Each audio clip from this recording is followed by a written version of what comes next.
All right, thanks, Kelly.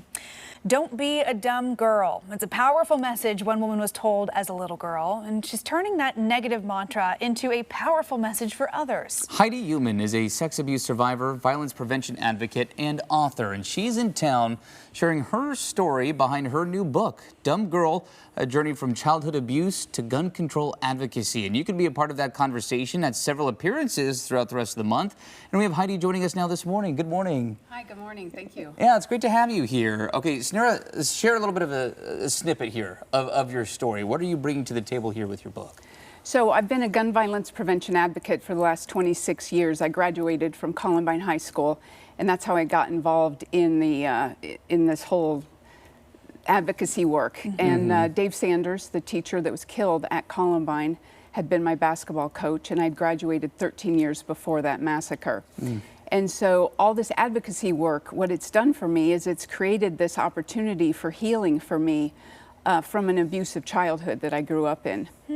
Yeah, the title of your book, Dumb Girl, it definitely catches your attention on the bookshelf. Why did you choose that title, and why did you choose to really focus on that message? Yeah, my publisher and I chose that title because I grew up with 3 brothers in a very male-oriented family and was constantly told, don't be a dumb girl. So if I saw a spider and screamed, or I had to pee, or had an emotion, or anything that seemed sort of considered to be girl-like, I was told, don't be a dumb girl. And so my whole childhood, I worked against that about, okay, how do I not be dumb, and how do I not be a girl? And then the real pinnacle of it was in 5th grade.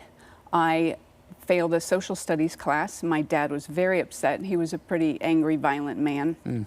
And he had me tape all of my F papers onto my bedroom wall and told me, now all your friends will see how stupid you are. So how are you taking that story and this message and turning it into a powerful, positive message? Well, because statistically, I should be a drug addict, I should be married to a very violent, angry man, I should be on drugs, or I should be dead from suicide. And so my story is about you can survive these things, and not only survive, but you can thrive.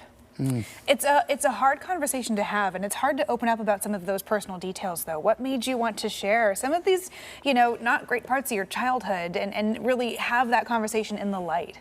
Well, I got to a point, Emily, where I was so tired of living with this shame. Because often when you're molested by a family member and you grow up in this horrible kind of environment, you take it on yourself and you start blaming yourself. And that's what I've been doing for decades. And I've kept this silent and not told anybody because I was so embarrassed by it and so scared to tell people that I would be judged. And so I've found that by opening up and sharing my story, I'm hoping it'll help other people who've been in the same situation, and that they can see, hey, I can be okay. Yeah, is that the main message you want people to take away if they read your book? Is that you can take that next step, you can maybe reach out?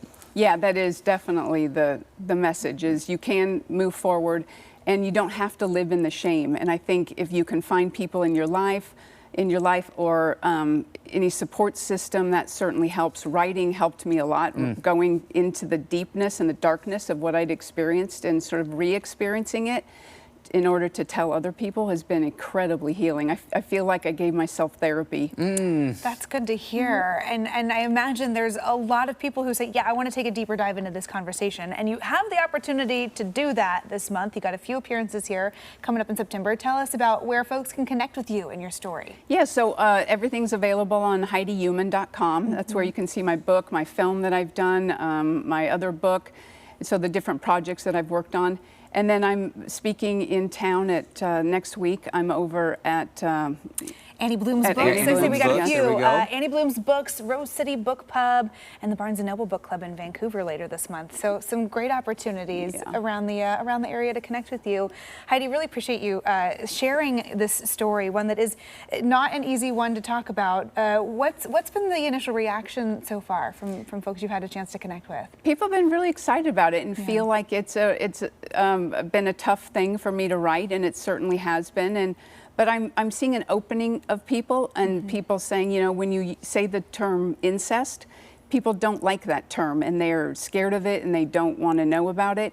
And I'm hoping this is an opportunity to create a discussion about it. Well, again, if you want to take part in any form of this discussion, there are those 3 appearances. We're going to have that on our website as well. Heidi, thank you so much for your time. Thank you for you. coming in. Appreciate you being here. And again, Heidi Euman's new book, Dumb Girl, A Journey from Childhood Abuse to Gun Control Advocacy, is out now. And you can also stop by those talks. Again, those are coming up later this month. And we will have all of that information on our website. That's coin.com. Time is 7:38.